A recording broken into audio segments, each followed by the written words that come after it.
Hello viewers, welcome to our channel. ఈరోజు మనం March 2024 current affairs చూద్దాము. So complete 1 month current affairs March 2024. So ఈ current అఫైర్స్ని మొత్తం gather చేసిన ఇన్ఫర్మేషన్ ప్రకారం 1.5 అవర్స్లో క్లాస్ వస్తుంది. సో నేను అది పార్ట్ 1 పార్ట్ 2 లాగా పెట్టడం జరుగుతుంది. సో మీరు ఈ 1.5 అవర్స్ క్లాస్ చూడండి. అలాగే మార్చిలో సంబంధించినటువంటి కరెంట్ అఫైర్స్కి మల్టిపుల్ చాయిస్ క్వశ్చన్స్ కూడా నేను నెక్స్ట్ వీడియోస్లో అప్లోడ్ చేస్తాను. సో ఇవి ఫాలో చేసుకొని మీ ఎగ్జామ్కి యూస్ఫుల్ అయ్యేలా మీరు ప్రిపేర్ అవ్వాలని కోరుకుంటూ మనం ఈరోజు క్లాస్ స్టార్ట్ చేద్దాం. సో విగిల్ యాప్, ఈ విగిల్ యాప్ అనేది మన ఎలక్షన్ కమిషన్ ఆఫ్ ఇండియా అనేవాళ్ళు ఈ యాప్ని స్టార్ట్ చేశారు.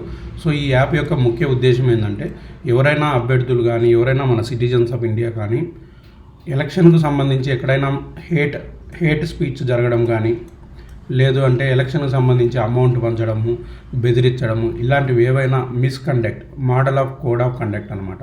అంటే ఇలాంటివి ఏమైనా జరిగినప్పుడు మనం అవి ఫొటోస్ కానీ ఏదైనా ఎవిడెన్సెస్ ఉంటే మనం ఫోటో తీసి ఈ యాప్లోకి మనం అప్లోడ్ చేసినట్లయితే మన వివరాలు గోప్యంగా ఉంచుతూనే ఎలక్షన్ కమిషన్ వారి మీద చర్యలు తీసుకోవడం జరుగుతుంది.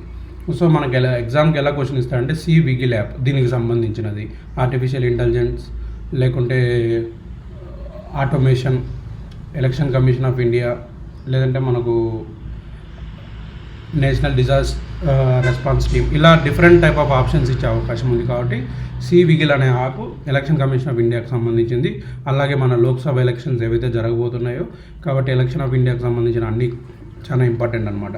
అలాగే మన చీఫ్ ఎలక్షన్ కమిషన్ ఎవరు అంటే Rajiv Kumar is our chief election commissioner officer. Okay, so ఇక్కడ 2 బిట్స్ వచ్చాయి. తర్వాత election commissions Saksham app. So election commission ఈ విగిల్ యాప్తో పాటు సాక్ష్యం యాప్ అనేది విడుదల చేయడం జరిగింది. ఈ సాక్ష్యం యాప్ యొక్క ముఖ్య ఉద్దేశం ఏంటంటే 85 సంవత్సరాలు పైబడినటువంటి ఎవరైతే ఓటర్స్ ఉన్నారో, అలాగే ఈ డిజేబిలిటీ 40% పైన ఫిజికల్లీ హ్యాండిక్యాప్డ్ అంటే డిజేబిలిటీ బెంచ్ మార్క్ కలిగి ఉన్న అభ్యర్థులు ఈ యాప్ను ఉపయోగించి ఇంటి దగ్గర నుంచే ఓటింగ్ చేయడం అనేది, ఇంటి దగ్గర నుంచే అంటే ఓటింగ్ ఫ్రమ్ హోమ్ అనమాట. ఇంటి దగ్గర నుంచే వాళ్ళు ఎలక్షన్ బూత్కి వచ్చి ఎండల్లో నిలబడలేరు కదా, ఓటింగ్ ఫ్రమ్ హోమ్. సో దానికి సంబంధించి సాక్ష్యం అనే యాప్ రిలీజ్ చేయడం జరిగింది. సో సాక్ష్యం అనే యాప్ దీనికి సంబంధించినది, ఓటింగ్కి సంబంధించినది, లేదంటే ఎలక్షన్ కమిషన్కి సంబంధించిన సమాచారానికి సంబంధించినది, లేదంటే ఓటర్ కార్డ్ లిస్టుకి సంబంధించింది, ఇలా డిఫరెంట్ ఆప్షన్స్ ఇచ్చే అవకాశం ఉంది. So next, India elected co-chair of ITU digital innovation board. ITU అనేది ఇంటర్నేషనల్ టెలికమ్యూనికేషన్ యూనియన్ అనమాట.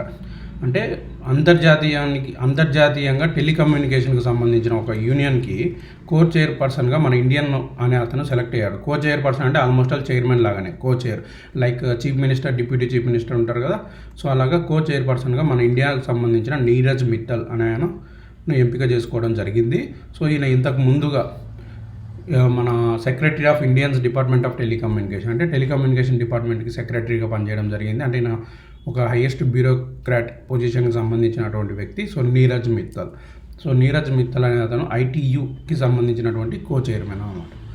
So next, prime minister Narendra Modi inaugurates India first automobile in plant railway siding. అంటే ఇప్పుడు మనకు చాలా ఆటోమొబైల్ ఇండస్ట్రీస్ కంపెనీస్ ఉన్నాయి. మారుతి, టాటా, మహీంద్రా, వోక్స్వ్యాగన్. సో ఇలా ఇన్ని ఉన్నప్పటికీ, ఎక్కువ పూణేలో కొన్ని ఉన్నాయి, గుజరాత్లో ఇలా కోల్కతా ఇలా ఉన్నప్పటికీ వాళ్ళు ఏదైతే కార్లు తయారు చేస్తారో వాళ్ళ ప్లాంట్లో, ఆ కార్లని వాళ్ళు ఒక ట్రక్కుల సాయంతో రైల్వే స్టేషన్ తీసుకుపోయి అక్కడి నుంచి రైలు ట్రాన్స్పోర్ట్ చేయాలి. మళ్ళీ అక్కడ రైల్వే స్టేషన్ నుంచి ట్రక్కులు పెద్ద పెద్ద ట్రిల్లర్స్ వాటి సాయంతో మళ్ళీ మన షోరూమ్స్కి ఈ కార్లను చేర్చాలి. అయితే ఇది ఇలా ఉన్నప్పుడు కొత్తగా గుజరాత్లోని గుజరాత్లో ఉన్నటువంటి హన్సల్పూర్లో మారుతికి సంబంధించిన, సుజుకి మోటార్స్కి సంబంధించిన ఒక కొత్త ప్లాంట్, అంటే రీసెంట్గా ఒక ప్లాంట్ అనేది అంటే ఫ్యాక్టరీ, కార్ మ్యానుఫ్యాక్చరింగ్ ఫ్యాక్టరీ, అదే మారుతి సుజుకికి సంబంధించిన ఒక ఫ్యాక్టరీ అనేది నిర్మించడం జరిగింది. ఆ ఫ్యాక్టరీలో ఏం చేశారంటే వాళ్ళు డైరెక్ట్గా రైల్వే వాళ్ళతో కనెక్ట్ అయ్యి ఒక రైల్వే ట్రాక్ని కూడా నిర్మించుకోవడం జరిగింది ఫ్యాక్టరీ లోపల ఇన్సైడ్కి. అంటే వాళ్ళు ఎక్కడైతే, నేను ఆల్రెడీ ఇంతకుముందు ఆటోమొబైల్లో పనిచేసినప్పుడు కార్లన్నీ ప్లాంట్లో రెడీ అయిన తర్వాత అవి డిస్పాచ్ ఏరియాకి వెళ్ళిపోతే ఆ డిస్పాచ్ ఏరియాలో ట్రిల్లర్స్ వచ్చి దాంట్లోకి ఎక్కిస్తారు.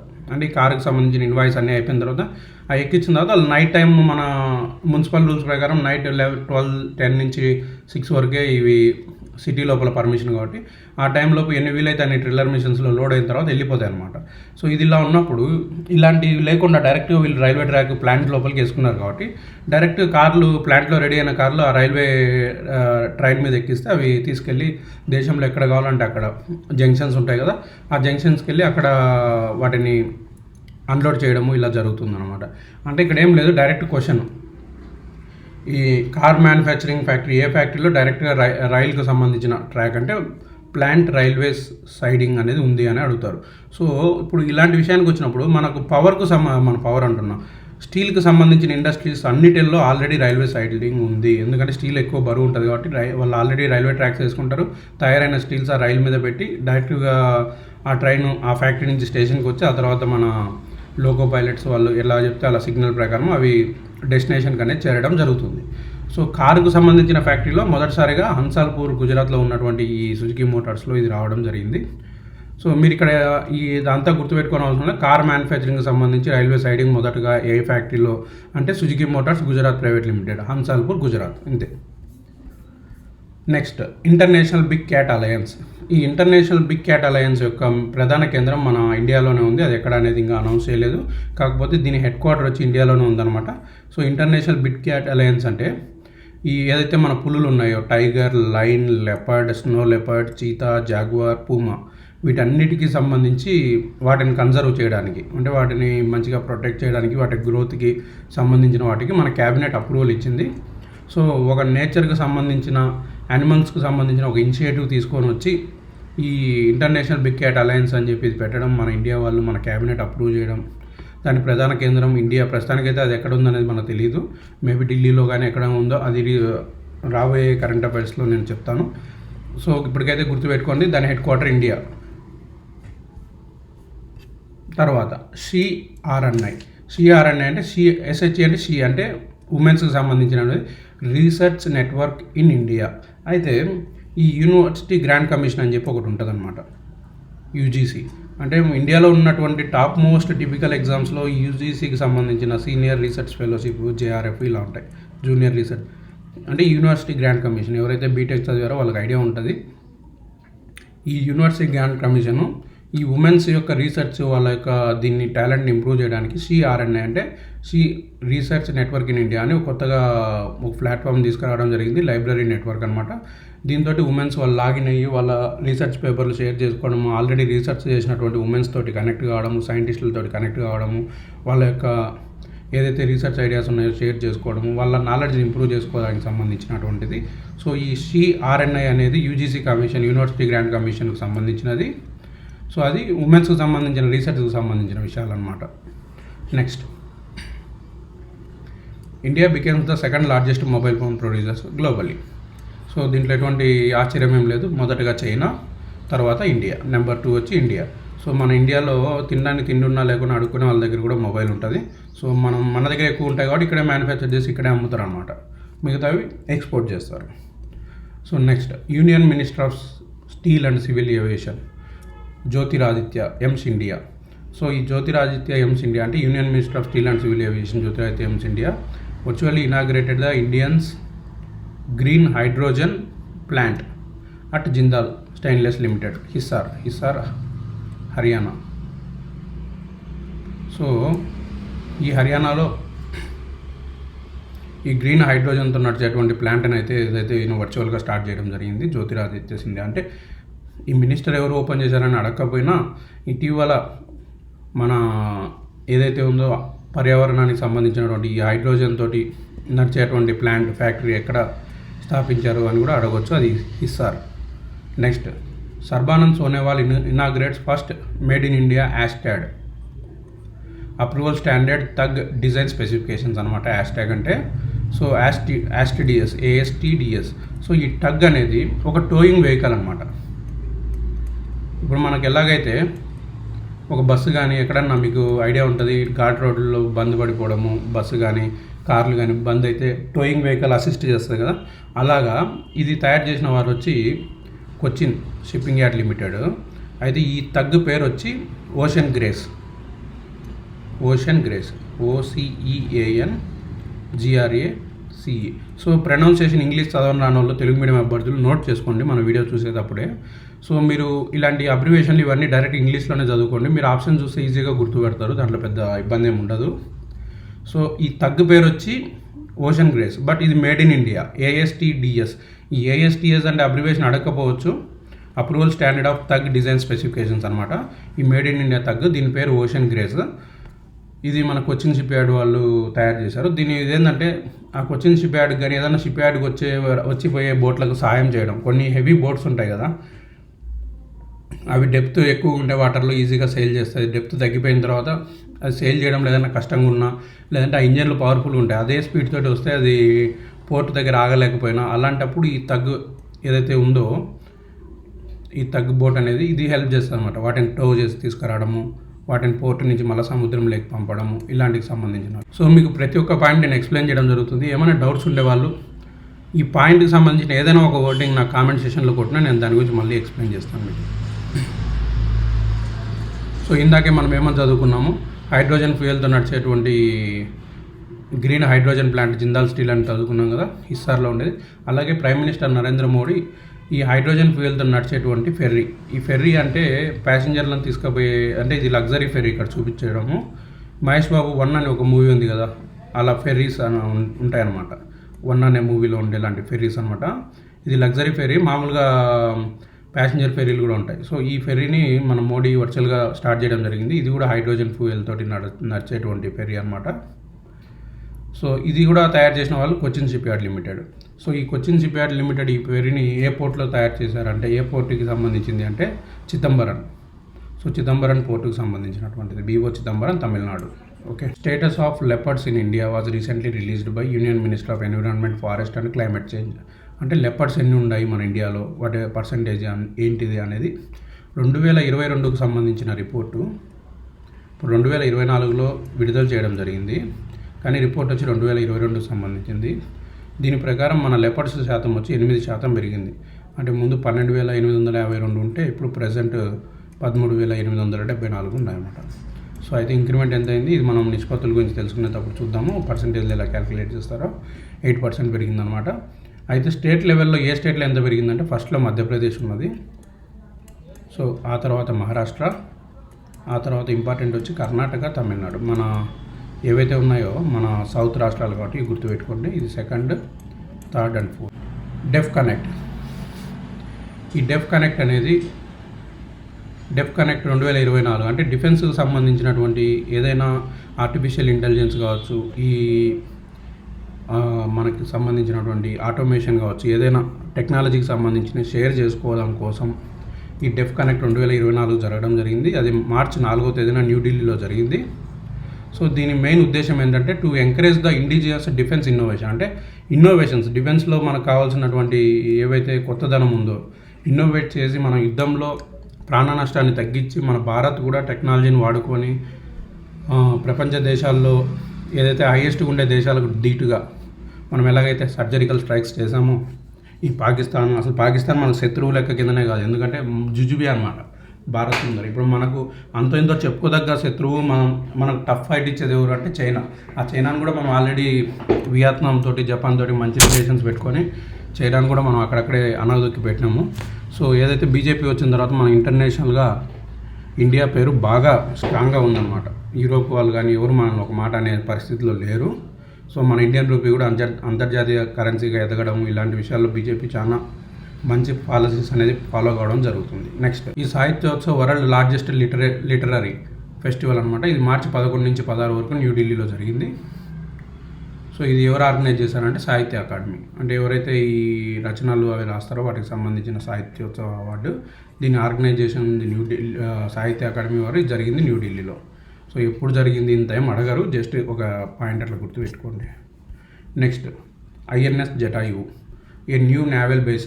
సో ఈ న్యూ నావల్ బేస్ అనేది INS జటాయువు ఎక్కడ స్టార్ట్ చేసిందంటే లక్షద్వీప్స్లో. ఆ లక్షద్వీప్స్లో ఏ దీవు అనేది అంటే మినికాయ్. ఈ మినికాయ్ అనే ఐలాండ్లో మనం ఆల్రెడీ చదువుకున్నాము. మనం ఫస్ట్ లెసన్ జాగ్రఫీలో ఫస్ట్ చాప్టర్ మీరు కామెంట్ చేయండి దాని గురించి. Next, PM Modi unveils 125 foot branch status of Ahom general Lachit Borphukan in Assam Jorhat. So అస్సాంలోని జోర్హట్లో లచిత్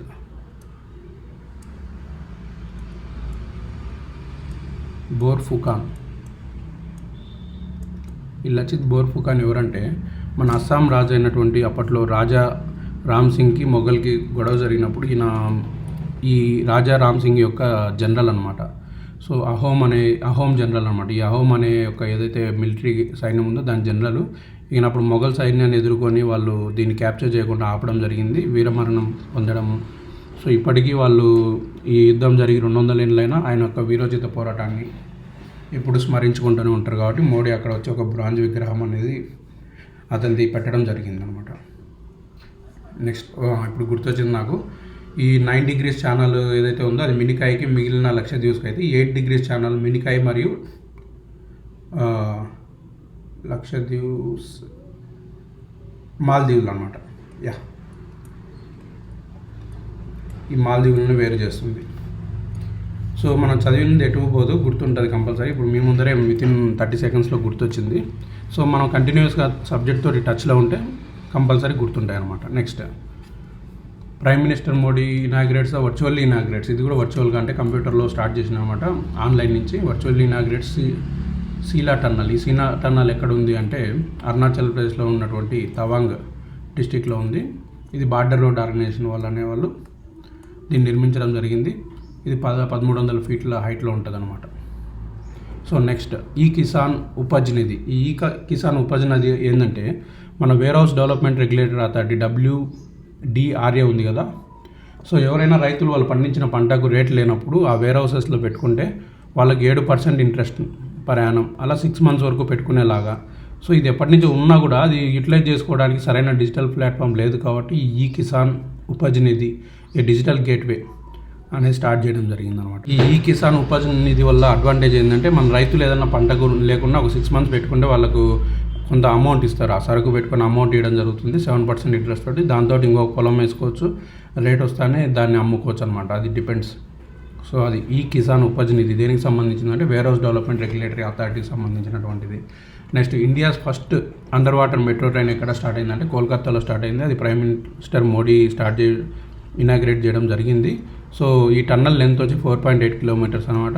ఇది ఒక 1/2 kilometer రివర్ క్రాసింగ్ ఉంటుంది. ఈ రివర్ క్రాస్ చేయడానికి 45 seconds పడుతుంది అనమాట ఈ 1/2 kilometerని. సో ఇది Howrah metro station, deepest station Howrah metro station. So Hooghly, ఇది గుర్తుపెట్టుకొని చాలు, రిమైనింగ్ ఇంత అవసరం లేదు. ఇది హుగ్లీ రివర్ లోపల, అంటే రివర్ లోపల ట్రావెల్ చేసేది 45 seconds అనమాట. Next, multiple independently targetable reentry vehicle MIRV technology. MIRV technology అంటే multiple independently reentry targetable vehicle అనమాట. సో ఈ MIRV అనేది మన అగ్ని-5 మిజైల్కి ఈ టెక్నాలజీని ఇంటిగ్రేట్ చేసి లాంచ్ చేయడం జరిగింది. సో ఈ టెక్నాలజీ ఏంటంటే మన అగ్ని-5 కానీ ఈ అగ్ని మిజైల్స్, ఏ మిజైల్స్ అయినా కూడా ఈ మిజైల్ ఇలా ఉంటుంది కదా, ఇక్కడి వరకు వార్ హెడ్ ఉంటుంది, ఇది మొత్తం ఫ్యూయల్ ఉంటుంది అనమాట. సో ఇప్పుడు మిజైల్ ఒక దగ్గరికి మన న్యూఢిల్లీ నుంచి కరాచీకి టార్గెట్ చేసామనుకోండి, అంటే వాటి రేంజ్ బట్టి అది 500 kilometers ట్రావెల్ చేయగలుగుతుంది, 300 వాటి రేంజ్ బట్టి. సో ఈ ఫ్యూయల్ అంతా ఖర్చు అయ్యి ర్యాకెట్ మాదిరి సరసర పోయి కరాచీలో ఎక్కడ ప్లేస్కి మన ఆల్టిట్యూడ్ లాటిట్యూడ్ ఇవన్నీ పెడితే అక్కడ పోయి ఇది పడిపోతుంది. ఇది పడిపోయి విధ్వంసం సృష్టిస్తుంది, పేలిపోయి అక్కడ ఇబ్బందికరమైనటువంటి యుద్ధ వాతావరణాన్ని క్రియేట్ చేస్తుంది. సో అలా మనం వన్ టైం యూజ్కి ఇన్ని రోజులు ఉన్నాం. ఇప్పుడు వరకు ఉన్న టెక్నాలజీ వన్ టైం యూజ్ అనమాట. అయితే ఈ multiple independently targetable reentry vehicle వల్ల, ఆ టెక్నాలజీ వల్ల మనకు ఉపయోగాలు ఏంటి అంటే, ఇప్పుడు పాకిస్తాన్ మీద మనం సపోజ్ నాకేం ఇట్లా యుద్ధం చేసి అందరిని చంపాలని కాదు, సో మీకు అర్థం కావడానికి పాకిస్తాన్ అనేది తీసుకుంటున్నా. ఎవరైనా ప్రజలే, పాకిస్తాన్ అయినా మనమైనా, కానీ వాళ్ళ ఐడియాలజీ మీద మనం వీఆర్ కంప్లీట్లీ అదే అనమాట. జస్ట్ ఒక మీకు గుర్తుండడానికి చెప్పడము. సో ఇప్పుడు సపోజ్ వాళ్ళే మన మీద కాలు దూవుతాం కాబట్టి మనం ఊరుకుండే సమస్య లేదు. సో కరాచీగా ఇక్కడ ఒక ఏదన్నా పాకిస్తాన్లోని ఒక సిటీ ఉంది, ఇక్కడ ఒక సిటీ ఉంది, ఇక్కడ ఒక సిటీ ఉంది. సో ఇలా ఉన్నప్పుడు న్యూఢిల్లీ నుంచి ఇప్పుడు మనం ఈ పాత టెక్నాలజీస్ తోటి 3 మిజైల్స్ లాంచ్ చేయాలి. ఇక్కడ ఒకటి పడుతుంది, ఇంకొక మిజైల్ ఇక్కడ ఒకటి పడుతుంది, ఇంకొక మిజైల్ ఇక్కడ ఒకటి పడుతుంది. సో ఈ కొత్త టెక్నాలజీ తోటి ఏంటంటే ఈ మల్టిపుల్ ఇండిపెండెంట్లీ టార్గెటబుల్ రీఎంట్రీ కాబట్టి ఇలా 3 సిటీస్ మీద మనం విధ్వంసం సృష్టించుకోవాలన్నప్పుడు ఈ అగ్ని 5 ఇలాంటి వార్ హెడ్స్ ఉంటాయి కదా, 3 పెట్టేస్తారు వార్ హెడ్స్. ఈ 3 వార్ హెడ్స్ పెట్టి ఒక్కొక్క వార్ హెడ్కి ఒక్కొక్క లాటిట్యూడ్, ఇది ఫస్ట్ వచ్చే వార్ హెడ్కి ఇక్కడ పడేలాగా చూస్తారు, రెండోది తీసుకుపోయి ఇక్కడ పడేలాగా చూస్తారు, మూడోది అంటే ఒకసారి బటన్ నొక్కితే 3 సిటీల్లో ఒకే టైం, అంటే వితిన్ 1 minute 2 minutes కొంచెం కొన్ని నిమిషాల వ్యవధిలోనే 3 సిటీల మీద 3 ప్రాంతాల మీద మనం టార్గెట్ చేయొచ్చు అనమాట. అంటే ఒక మిజైల్ తోటి. ఇలా 10 మిజైళ్ళు పెడితే ఏమవుతుందండి, టక్క బటన్ నొక్కుతానే ఒక మిసైల్ 3 వేసేలో ఇంకో 3 అదే ప్లేస్లో కానీ దాని పక్క ప్లేస్లోనే, అంటే మనము శత్రువుకి బ్రీత్ టైం ఇవ్వకుండా కౌంటర్ అటాక్ చేయడానికి చాలా ఉపయోగపడుతుంది అనమాట. సో ఇది MIRV టెక్నాలజీ. దీన్ని మిషన్ దివ్యాస్త్ర అనే పేరు మోడీ ఇవ్వడం జరిగింది. సో మన రామాయణ మహాభారతాల్లో ఉండే పేర్లన్నీ ఇప్పుడు మనకు వస్తున్నాయి, దానికి చాలా సంతోషము. మిషన్ దివ్యాస్త్ర లేకుండా మనకు ఎక్కువ ఇందిరాగాంధీ, రాజీవ్ గాంధీ, నెహ్రూ పేర్లు తప్ప ఏం లేకుండే. So 1 missile many war heads, ఇక్కడ అర్థమైంది అనుకుంటా మీకు. సో ఈ కాన్సెప్ట్ ఎవరికైనా అర్థం కాని వాళ్ళు కామెంట్ చేయండి, నేను మళ్ళీ ఎక్స్ప్లెయిన్ చేస్తాను. Government announce the implementation.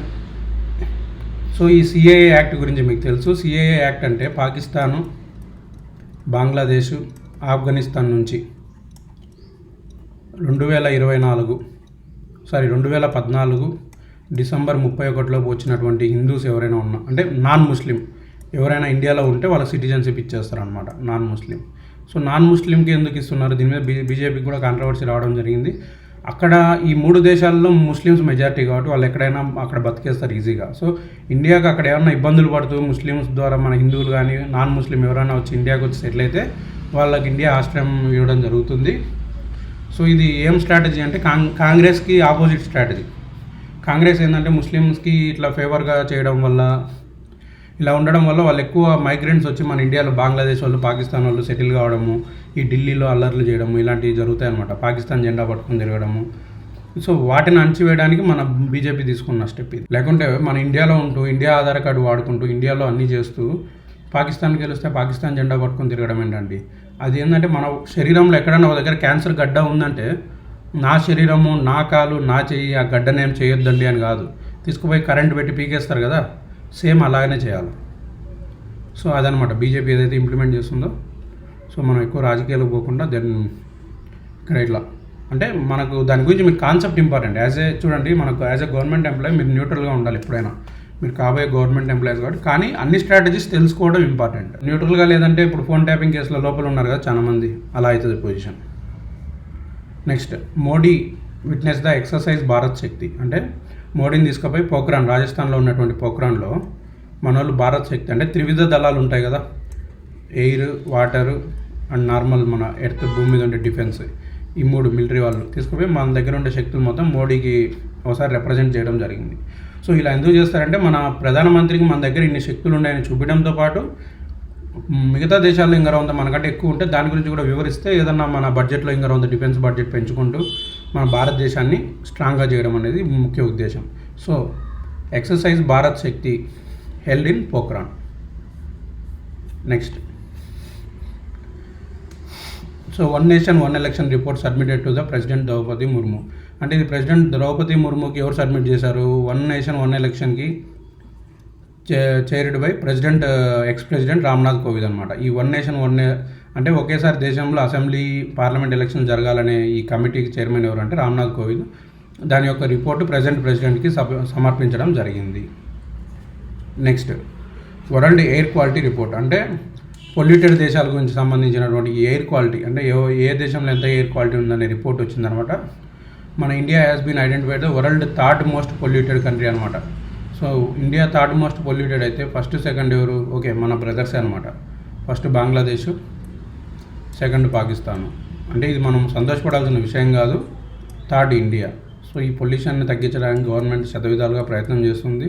So electric vehicle తీసుకురావడము ఇలా. సో 3rd ఉంది. అలాగైతే ఢిల్లీ ఒకటి emerging world most polluted capital city అనమాట ఢిల్లీ. ఆ తర్వాత బిగుసురాయ్. సో బిగుసురాయి, ఈ బిగుసురాయ్ బీహార్లో ఉన్నటువంటి బిగుసురాయ్ అనేది world most polluted metropolitan area అనమాట. అంటే ఒక మెట్రోపాలిటన్ ఏరియాగా మోస్ట్ పొల్యూటెడ్ ఏదంటే బిగుసురాయ్. సో మీరు గుర్తుపెట్టుకోవాల్సింది మోస్ట్ పొల్యూటెడ్లో first Bangladesh, second Pakistan, third India. So తర్వాత ఢిల్లీ ఒక emerging India country capital to be most polluted. తర్వాత Begusarai is the metropolitan area world most polluted అనమాట. అది ఈ రిపోర్ట్ ఆధారంగా మన current affairs. Next startup Mahakumbh. So ఈ స్టార్టప్ మహాకుంభ అనేది ఇన్వెస్టర్లు మరియు కొత్తగా పెట్టిన ఎంటర్ప్రెన్యూర్స్ మధ్య ఒక మీటింగ్ అనమాట.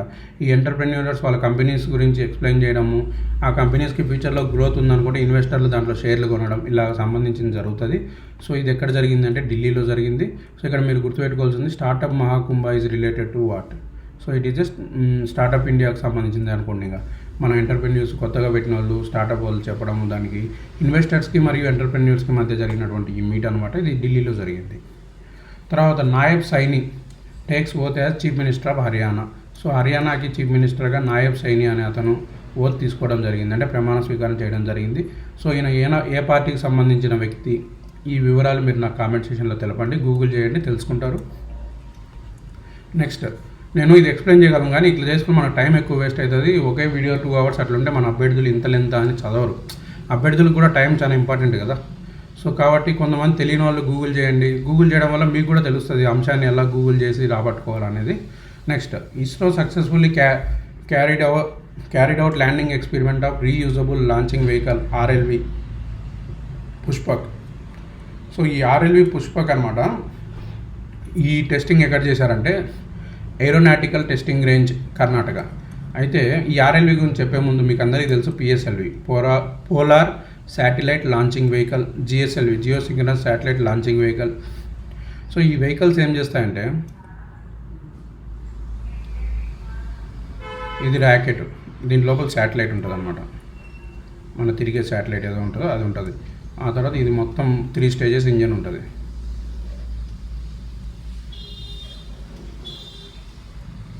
ఓకే, మనకు వచ్చిన కాడికి గీస్తున్నాను నేను. ఇక్కడెక్కడ ఇండియన్ సింబల్ వేస్తారు మంది.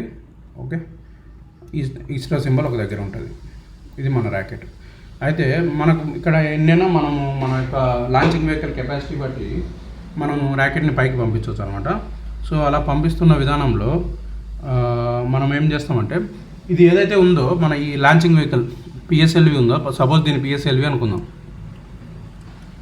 ఇది మొత్తం ఇక్కడ నుంచి కాలిపోతుంది. ఇదంతా కాలిపోయిన తర్వాత కొంచెం హైట్కి వెళ్ళిపోతుంది, ఇది కాలిపోయిన తర్వాత ఇంకొంచెం హైట్ వెళ్ళిపోతుంది. కరెక్ట్ మనం అనుకున్న నిర్దేశిత కక్ష కాడికి పోయేసరికి ఇదంతా కాలిపోయి దీంట్లోంచి శాటిలైట్ బయటకు వచ్చి ఇట్లా త్రో చేయబడుతుంది.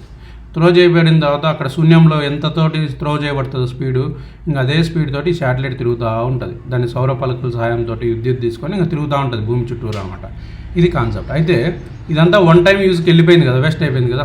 ఇంకా మళ్ళీ నెక్స్ట్ టైం ఇంకో శాటిలైట్ పంపాలంటే మళ్ళీ ఇంకొక PSLV వెహికల్ రెడీ చేసి పంపించాలి. అయితే ఈ RLV వెహికల్ అనేది రీయూజబుల్ లాంచింగ్ వెహికల్. అంటే ఈ వెహికల్ని ఒకసారి తయారు చేస్తే దీంట్లో ఉండే ఫ్యూయల్స్ తోటి, అంటే ఒకసారి ఇది పైకి తీసుకెళ్ళి ఒక ర్యాకెట్ని పంపించేసి మళ్ళీ కిందికి వస్తుందంట.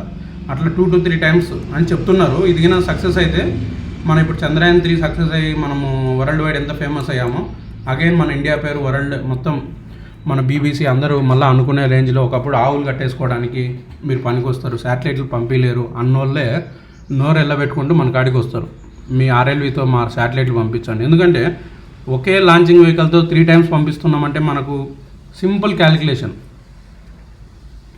100 రూపాయల ఖర్చు ఎంతకు పోతుంది? 33.33కి వెళ్ళిపోతుంది.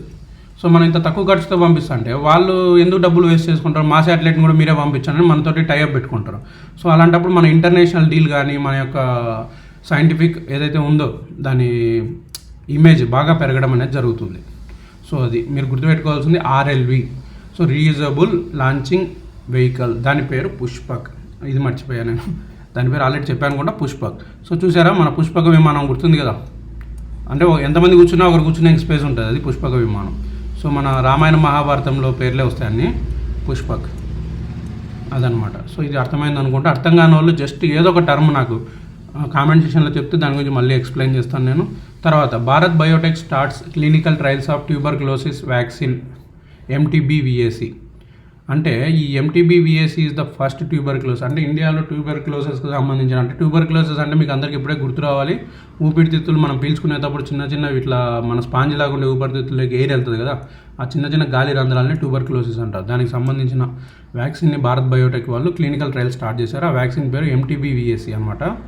దీన్ని ఎవరి సాయంతో చేస్తున్నారంటే బయోఫ్యాబ్రిక్ ఇన్ కొలాబరేషన్ విత్ బయోఫ్యాబ్రిక్. అంటే ఇప్పుడు ఇది బయోఫ్యాబ్రిక్ కొలాబరేషన్తో చేస్తున్నారా, భారత్ బయోటెక్ చేస్తున్నారా కంటే కూడా ట్యూబర్క్లోసిస్ గురించి మనకు కరెంట్ అఫైర్స్లో రావచ్చు. ఆ వ్యాక్సిన్ ట్రయల్ జరుగుతుంది, ట్యూబర్క్లోసిస్ దేనికి సంబంధించింది, ఇలాంటివి వస్తాయన్నమాట. Next X tiger Trump 24. So మీరు ట్రంప్ బైకులు చూసింటారు కదా, మన అమెరికా ప్రెసిడెంట్ ట్రంప్ కూడా తెలుసు కదా, అట్లా ఎక్స్ టైగర్ ట్రంప్ 24 ఈ ఎక్సర్సైజెస్ నేవల్కి సంబంధించినవి విశాఖపట్నంలో జరిగాయి 18 మార్చి నుంచి 24. అంటే ఎవరెవరి మధ్య జరిగినాయంటే ఇండియా యూఎస్. చూసారా, మీరు గుర్తుపెట్టుకోవడానికి ఒక టిప్ కూడా చెప్పా, ఈ ట్రంప్ మామ యూఎస్కి సంబంధించిన కాబట్టి ఇది ఇండియా మరియు యూఎస్కి మధ్య జరిగినాయి అనమాట. తర్వాత professor Jayant Murthy and esteemed astrophysicist. అయితే ఈయన ఎవరైతే టెలిస్కోప్లో ఆస్ట్రాయిడ్స్ ఇవన్నీ గమనించి గుర్తిస్తారో ఇలాంటి ఒక ఆస్ట్రోకి సంబంధించిన ఫిజియోసిస్ట్ అనమాట ఈ జయంత్ మూర్తి. ఈయన చాలా రీసెర్చ్లు అవి చేయడం జరిగింది. ఈయన రీసెర్చ్లకి ఇంటర్నేషనల్గా గుర్తింపు పొంది వాళ్ళు ఒక ఆస్ట్రాయిడ్కి ఈయన నేమ్ పెట్టడం జరిగింది. అంటే అంత సామాన్యమైన విషయం కాదు కదా, ఒక ఆస్ట్రాయిడ్కి బై ఇంటర్నేషనల్ ఆస్ట్రానికల్ యూనిట్ IAU వాళ్ళు ఒక ఆస్ట్రాయిడ్ని ఈయన కనుక్కోవడం జరిగింది.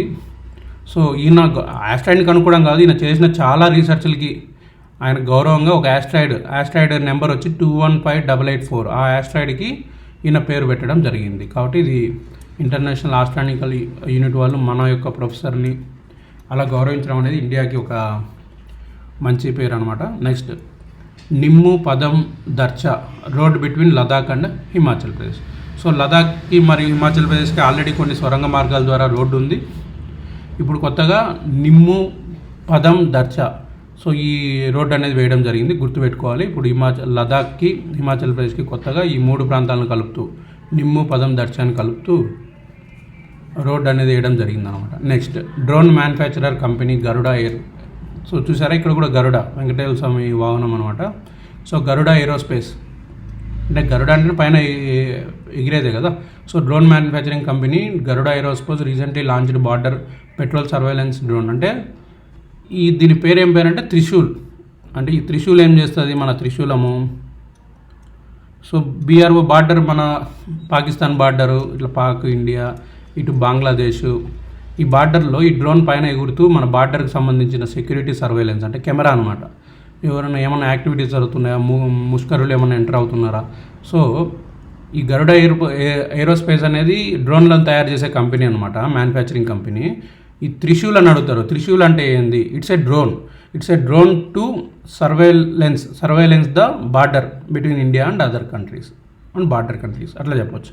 అలాగే ఈ సూరజ్ అనే డ్రోన్ ఉంది. ఈ సూరజ్ అనే డ్రోన్ ఏం చేస్తుంది, Garuda airports unveil solar power drone. So ఒక్కొక్క దానికి ఒక్కొక్క ప్రత్యేకత. అంటే సోలార్ పవర్తో నడిచేటువంటి డ్రోన్ పేరు ఏంటంటే సూరజ్ అంటేనే సూర్యుడు కదా, గుర్తుపెట్టుకోవాలి మీరు. డైరెక్ట్ ఇదే టిప్పింగ్ ఏం లేదు. గరుడ అంటే గాల్లో ఎగిరేవి, అంటే డ్రోన్లు తయారు చేసే కంపెనీ పేరు. త్రిశూల్ అంటే ఇంకా త్రిశూలం వదిలినామంటే అవతల బయట లోపలికి రావడానికి ఛాన్సే లేదు అనమాట, శక్తి అనమాట. సో అలా బార్డర్ సర్వేలెన్స్కి సంబంధించింది త్రిశూల్ డ్రోన్ పేరు. అలాగే సోలార్ పవర్తో నడిచేది సూరజ్. ఇవి గుర్తుపెట్టుకోండి, ఒకవేళ వస్తే డైరెక్ట్ చిన్న ఎగ్జామ్లో దేంట్లో వచ్చినా ఈజీగా మీరు పెట్టవచ్చు, మ్యాథ్స్ ది ఫాలోయింగ్ వచ్చినా కూడా. తర్వాత ఈ third food waste index report అనమాట. అంటే ఫుడ్ని ఏదైతే వేస్ట్ చేస్తున్నారో దానికి సంబంధించిన రిపోర్ట్. ఇది ఎవరు వదులుతారంటే united nation of environment programme అనే వాళ్ళు వదులుతారు. ఇది జస్ట్ ఇట్లా గుర్తుపెట్టుకుని రిపోర్ట్కి సంబంధించిన డీటెయిల్స్ రాబోయే కరెంట్ అఫైర్స్లో తెలుసుకుందాం. అలాగే ఇండియన్ ఎంప్లాయ్మెంట్ రిపోర్ట్. ఈ ఇండియన్ ఎంప్లాయ్మెంట్ రిపోర్ట్ ఎవరు వదులుతారంటే ఇది ఎకానమీలో కూడా మళ్ళీ మనం డిస్కస్ చేద్దాము. ఇంటర్నేషనల్ లేబర్ ఆర్గనైజేషన్ ILO వారు మరియు అలాగే ఇన్స్టిట్యూట్ ఆఫ్ హ్యూమన్ డెవలప్మెంట్ వీళ్ళు ఈ ఇండియన్ ఎంప్లాయ్మెంట్ రిపోర్ట్ 2024 వదులుతారు. Next global human development index. అయితే ఈ హ్యూమన్ డెవలప్మెంట్ ఇండెక్స్లో ఇది మానవాభివృద్ధి సూచి అనమాట. హ్యూమన్ డెవలప్మెంట్ తెలుగు మీడియం వారి కోసం డెవలప్మెంట్ ఇండెక్స్లో మనం ఇంతకుముందు 135వ ర్యాంక్ ఉన్నాము అవుట్ ఆఫ్ 193. ఇప్పుడు సంతోషించదగ్గ విషయం ఏంటంటే 134వ ర్యాంకుకి వచ్చాం.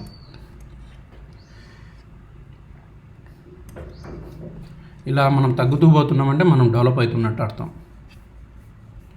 తర్వాత స్టార్ట్ 2024 ఇస్రో.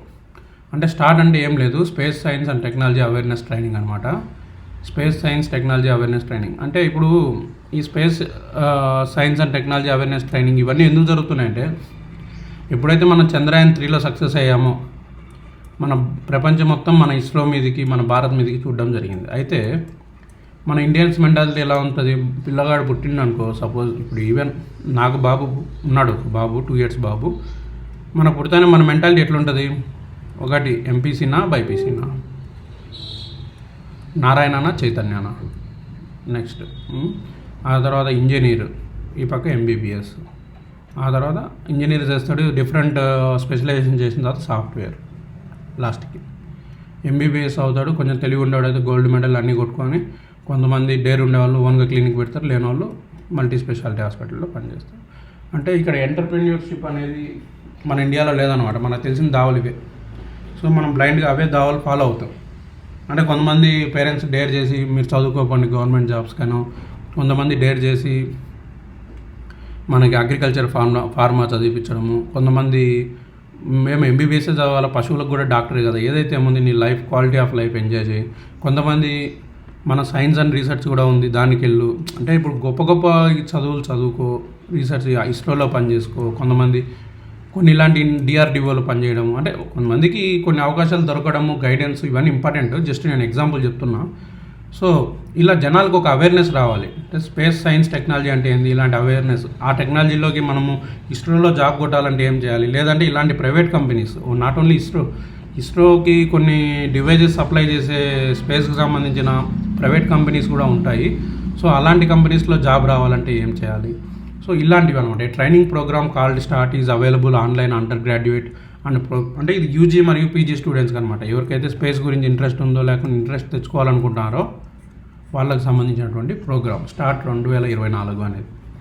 అలాగే వరల్డ్లో ఫస్ట్ ఓమ్ షేప్డ్, అంటే ఓం ఆకారంలో ఉన్నటువంటి, మీరు ఇక్కడ ఇమేజ్లో చూసినట్లయితే ఓం ఆకారంలో ఉన్నటువంటి ఈ టెంపుల్ని ఎక్కడ నిర్మించారు అంటే, చూసారా ఓం ఆకారంలో, ఇక్కడ ఈ టెంపుల్ని ఎక్కడ నిర్మించారు అంటే పాలి, రాజస్థాన్లో పాలి అనమాట. సో ఈ పాలి అనగానే మీరు మహేష్ బాబు ఫ్యాన్స్ అందరికీ మన కలేజా మూవీ చూసిన వాళ్ళందరికీ గుర్తుంటుంది.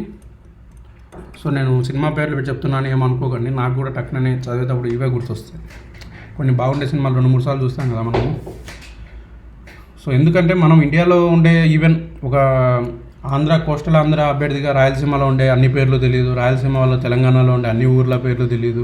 కాబట్టి మన జీవితం 30 నుంచి 40 ఏళ్ళు వచ్చేసరికి మన రాష్ట్రంలో అన్ని ఏరియాల పేర్లు తెలుసుకున్నారని అడిగి తెల్లారిపోతుంది.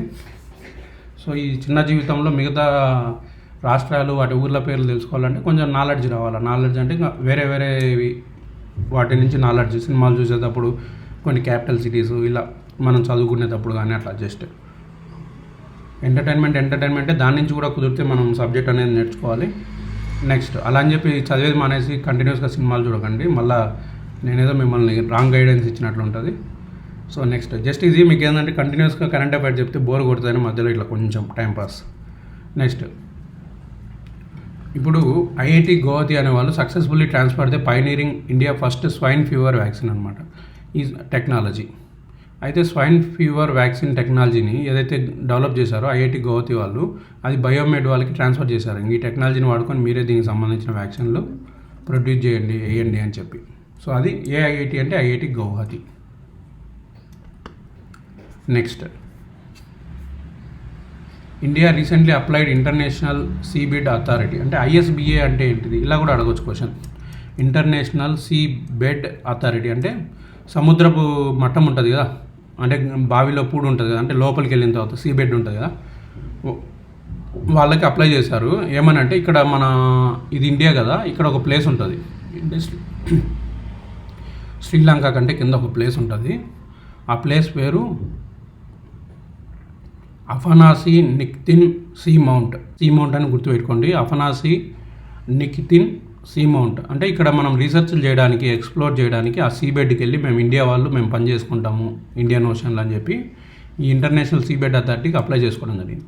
అంటే వాళ్ళు ఏం చేస్తారంటే అక్కడికి పోయి సీబెడ్లో ఏం మినరల్స్ ఉంటాయి, ఏమి అంటే జస్ట్ ఒక రీసెర్చ్ అనమాట. అలాంటి రీసెర్చ్ చేసుకోవడానికి ఈ ISBAకి మనం పర్మిషన్ తీసుకోవడం అంటే అప్లై చేయడం జరిగిందనమాట. అది ఒక కరెంట్ అఫైర్స్.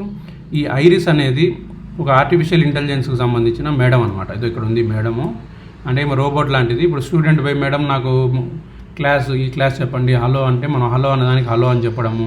ఇప్పుడు ఎలాగైతే గూగుల్ మనము ఏదన్నా టైప్ చేసేటప్పుడు డిక్షనరీలో వర్డ్స్ ప్రెడిక్ట్ చేస్తుంది కదా, అలా ఏమో మనం క్లాస్ చెప్పడము అలా చేస్తామన్నమాట. కేరళలోని ఒక స్కూల్లో దీన్ని ఇంట్రడ్యూస్ చేయడం జరిగింది. ఐరిస్ అనగా ఏంటి అంటే ఒక ఆర్టిఫిషియల్ ఇంటెలిజెన్స్ మేడం పేరు అనమాట, AI టీచర్. సో నెక్స్ట్ త్రిపురకు సంబంధించిన ట్రెడిషనల్ అటైర్ రీసా. సో వాళ్ళకి ఇదో ఇక్కడ ఏదైతే పిక్చర్లో కనబడుతుందో దీన్ని రీసా అంటారు. సో తెలుగులో రాసిన రీసా ఇట్లానే ఉంటుంది కాబట్టి మీరు తెలుగు మీడియం అభ్యర్థులు ప్రొనౌన్సియేషన్ రాసుకోండి. ఈ రీసాకి ఇప్పుడు నేను ఇవన్నీ నోట్స్ తయారు చేయగలను, తెలుగులో నేను మళ్ళీ మీకు మల్టిపుల్ ఈ ఓన్లీ కరెంట్ అఫైర్స్ కానీ మల్టిపుల్గా ఇద్దాము. ఇంకా పోన్ నేను కొంచెం రీసోర్సెస్ని పెంచుకొని ఇప్పుడు అంతే నేను సింగిల్గా కష్టపడుతున్నా. సో మనకు రెస్పాన్స్ కూడా బాగానే వస్తుంది. స్టార్టింగ్లో నేను ఒక January 4th అట్లా స్టార్ట్ చేసినప్పుడు ఒక 15 మెంబర్స్ సబ్స్క్రైబర్స్ రావడానికి బాగా కష్టమైంది. 15 నుంచి తర్వాత మన వీడియోస్ చూసి ఒక 230 వరకు బాగా వచ్చారు. ఆ తర్వాత మళ్ళీ ఇప్పుడు మనం ఏదైతే RS అగర్వాల్ వీడియోస్ ఒకటి పెట్టిందో 249 వరకు వచ్చారు కరెంట్లీ. సో అంటే అభ్యర్థులకి మన క్లాసులు వెళ్తున్నాయి పాజిటివ్గా, అంటే లైక్లు షేర్లు అవి కొంతమంది మరి వాళ్ళు మర్చిపోతున్నారో అవి చేయడం వల్లనో నాకు బాగానే తెలుస్తుంది రెస్పాన్స్. అట్లీస్ట్ సబ్స్క్రిప్షన్ వల్ల కూడా నాకు రెస్పాన్స్ బాగా తెలుస్తుంది. సో ఇలానే మన ఛానల్ పాజిటివ్గా ముందుకెళ్తే నేను ఇంకా మంచిగా మీకు క్లియర్గా చెప్పడానికి ట్రై చేస్తాను. నేను ఇది కూడా ఆల్మోస్ట్ నేను క్లియర్గా చెప్తున్నాను అనుకుంటున్నా. ఏదన్నా మీకు ఇబ్బందులు ఉన్నా కామెంట్ చేయండి, నేను అన్ని కామెంట్స్ పాజిటివ్గానే తీసుకుంటాను, నో నీడ్ టు వరీ. ఈ రీజా అనే దానికి జాగ్రఫికల్ ఇండికేటర్ GI ట్యాగ్ అనేది రావడం జరిగింది. ఓకే, కటక్ ఒరిస్సాకు సంబంధించిన కటక్ రూపా తరకాసి. సో దీన్నే సిల్వర్ ఫిలిగ్రీ అంటారు. సో ఇక్కడ ఏదైతే హారం కనపడుతుందో సిల్వర్ ఫిలిగ్రీ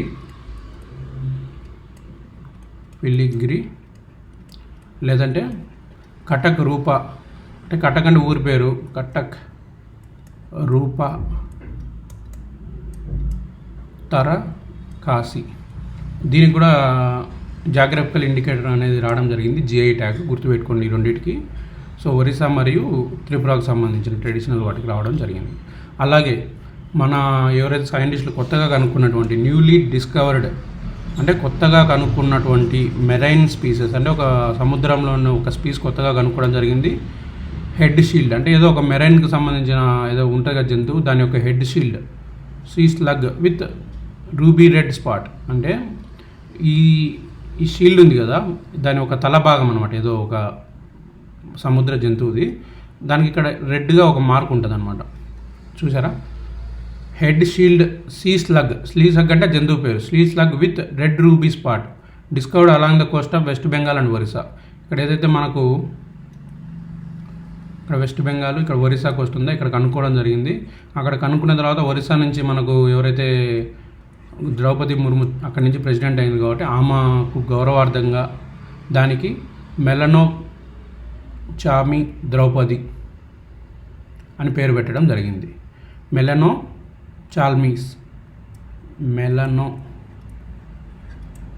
చాల్మీస్ ద్రౌపది.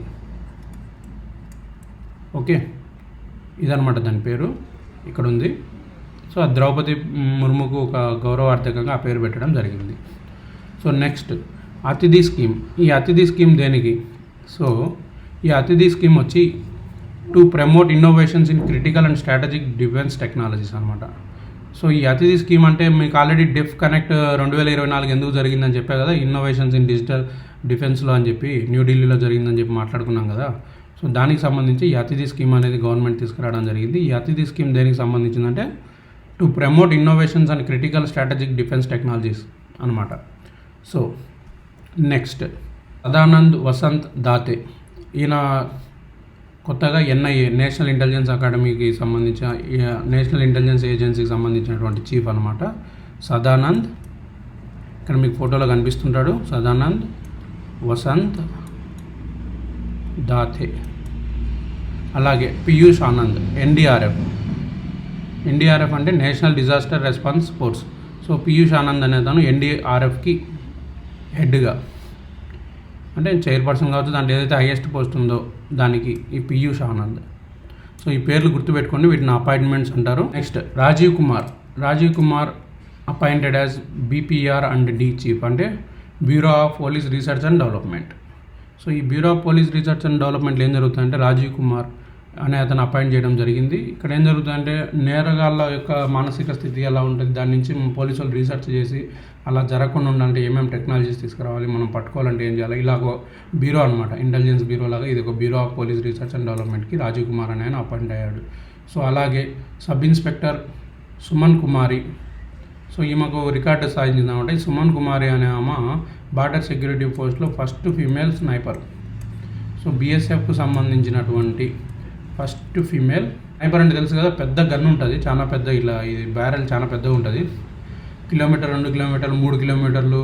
ఒకవేళ మూవింగ్ ట్రైన్లో వెళ్ళే వ్యక్తిని కూడా మీరు ఎవరన్నా హాలీవుడ్ సినిమాలు చూసే వాళ్ళు తెలుస్తుంది, ఆ గాలి ఎంత వేగంతో పోతుంది, ఆ ట్రైన్ ఎంత మూవ్ అవుతుంది, దానికి బట్టి వాళ్ళు ఎలా గోలీ వదిలినారంటే పోయి కరెక్ట్ షాట్ తగులుతుంది అనమాట. అంతా ఈ టెలిస్కోపిక్ గన్ కానీ స్నిప్పర్ గన్స్ ఉంటాయి, చాలా హెవీగా ఉంటాయి, దానికి చాలా ఎక్స్పీరియన్స్డ్ పర్సన్ ఉండాలి హ్యాండిల్ చేయాలంటే. సో ఈ Suman Kumari makes history in BSF first female sniper అనమాట. So next Anurag Agarwal appointed as head of parliamentary security. So పార్లమెంటరీకి సంబంధించిన సెక్యూరిటీ చూడడానికి అనురాగ్ అగర్వాల్ అపాయింట్ అయ్యాడు. అలాగే IPS officer Daljit Singh Chaudhary. So ఎన్ఎస్జీస్ తెలుసు కదా, నేషనల్ సెక్యూరిటీ గార్డ్స్. మీకు ఎప్పుడైతే ముంబైలో మన అటాక్ జరిగిందో, ఈ టాటా వాళ్ళ బిల్డింగ్ ఒకటి ఉంది కదా ముంబైలో, అక్కడ అటాక్ జరిగినప్పుడు హెలికాప్టర్లో పైనుంచి రోప్ వేసుకొని దిగి లోపలికి వెళ్ళి అందరినీ ముష్కరుల్ని చంపారు కదా, ఎన్ఎస్జీ నేషనల్ సెక్యూరిటీ గార్డ్స్, దాని డైరెక్టర్ జనరల్గా దల్జిత్ సింగ్ చౌదరి అపాయింట్ అయ్యాడు అనమాట. అలాగే election commission replaces west Bengal DGP. ఈ వెస్ట్ బెంగాల్ ఎందుకంటే ఈ డీజీపీ మేబీ మమతా బెనర్జీకి హెల్ప్ చేస్తూ సక్రమంగా ఎన్నికలు జరగకుండా ఉండడం కారణంగా ఈ మా వెస్ట్ బెంగాల్ డీజీపీని కొత్త వాళ్ళను ఎలక్షన్ కమిషన్ అంటే ఎలక్షన్ కోడ్ని సరిగ్గా పాటించకుండా ఉన్నా కూడా అట్లా రీప్లేస్ చేస్తారు. సో సంజయ్ ముఖర్జీ. ఇట్లా మీకు క్వశ్చన్ ఎలా అడగవచ్చు అంటే, రీసెంట్గా ఏ స్టేట్ డీజీపీని మన వాళ్ళు మార్చడం జరిగింది అంటే వెస్ట్ బెంగాల్, అది సంజయ్ ముఖర్జీ. ఎవరిని రీప్లేస్ చేశారంటే వివేక్ సహాయ్ అనమాట.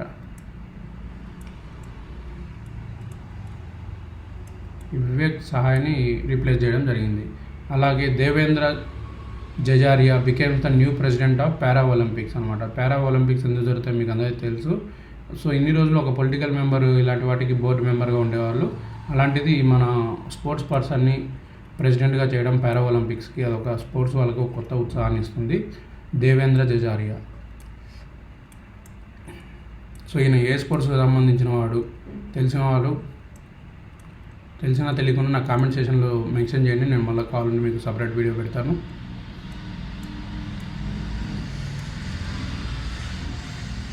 Next Hansha Mishra appointed at director of UPSC. అంటే ఐఏఎస్, ఐపీఎస్, ఐఆర్ఎస్ ఈ ఎగ్జామ్స్ కండక్ట్ చేసి యూపీఎస్సీకి Hansha Mishra appointed as a director. మనకి ఎట్లయితే ఏపీఎస్సీ చైర్మన్ లాగానో అట్లా director Hansha Mishra. So Hansha Mishra. So Telugu medium వాళ్ళు ఆ పదాలను రాసుకోండి. Senior bureaucrat Rahul Singh. ఈ రాహుల్ సింగ్ అనే ఆయన సిబిఎస్ఈకి తెలుసా, central board of secondary education, సిబిఎస్ఈకి చీఫ్గా అపాయింట్ అయ్యాడు రాహుల్ సింగ్. తర్వాత ఓవర్లో కంప్లీట్ అయిపోతుంది. Thank you for watching. అభ్యర్థులు కంపల్సరీ మన ఛానల్ని సబ్స్క్రైబ్ చేసుకోండి, ఫ్రెండ్స్ తోటి షేర్ చేయండి, లైక్ చేయండి, కామెంట్ చేయండి. సో మీ ఫీడ్బ్యాక్ ఏదైనా ఉన్నా మన టెలిగ్రామ్ ఛానల్లో కూడా జాయిన్ అవ్వండి. టెలిగ్రామ్ ఛానల్ మన కమ్యూనిటీలో ఇచ్చాను. నాకు ఇది యాడ్ చేయడం కుదరట్లేదు, నేను యాడ్ చేస్తాను మన వీడియోలో మధ్యలో. So thank you very much. See you in next video.